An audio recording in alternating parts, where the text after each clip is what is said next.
Pour beaucoup, hélas, nous ne le savons que trop, cette proximité avec le Seigneur a ses limites. Les uns vont jusqu'à un certain point, puis ils trouvent que c'est assez, c'est suffisant. D'autres vont un peu plus près, mais à un moment donné, eux aussi, ils s'arrêtent. Il semble qu'il n'y en ait vraiment qu'un très petit nombre, une infime minorité, qui délibérément supprime toute distance et en viennent à ce degré de communion où, en toute chose, on sent, on pense, on veut avec lui et comme lui. C'est cela qu'il cherche pour ceux qu'il aime assez, se les attacher au point de les faire devenir un avec lui en esprit.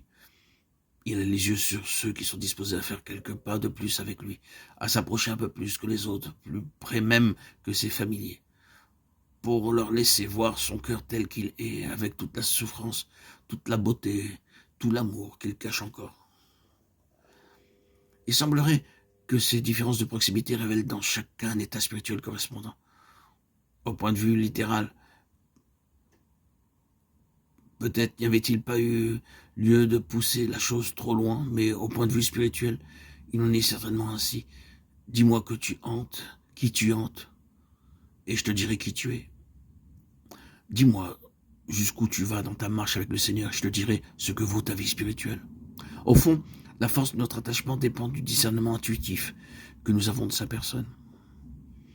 Derrière les paroles et les actes de quelqu'un, il y a tout un arrière-plan qui constitue le fond de la personnalité.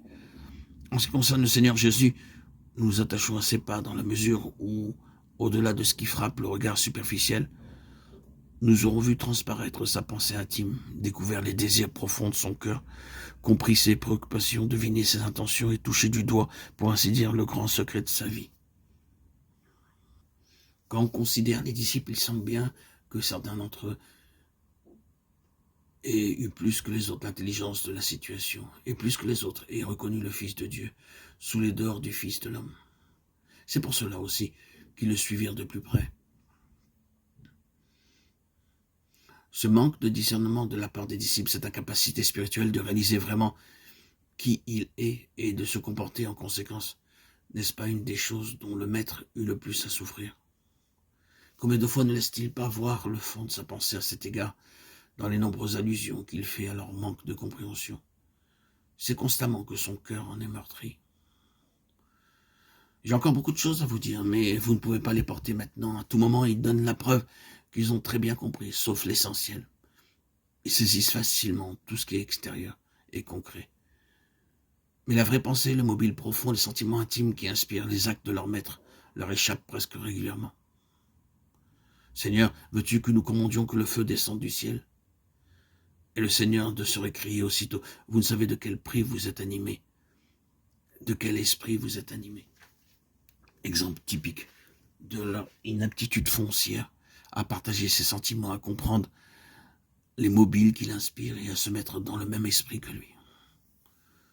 Si nous ne le suivons pas de plus près, s'il n'y a pas en nous quelque chose qui vibre à la pensée d'une proximité plus immédiate, ne serait-ce pas que nous aussi nous ne l'avons compris qu'à demi, et que son cœur, sa pensée, ses intentions véritables nous échappent encore. Mais alors, un tel état de choses va de nouveau soulever une question. Que vaut, après tout, notre attachement? Y a-t-il pas vraiment de réserve dans notre consécration? Suivre le Seigneur jusqu'au bout comporte une forme de sacrifice qui n'a rien de commun avec ce que les hommes appellent des sacrifices. On ne peut pas en débattre le prix, on ne peut pas s'assurer des avantages équivalents à ce qu'on abandonne. C'est une perte totale. C'est une vraie mort en présence de laquelle, par la force des choses, certaines hésitations se font jour. Pour demeurer avec lui, il faut calculer la dépense et l'effectuer, quel que soit le creuset qui nous attende.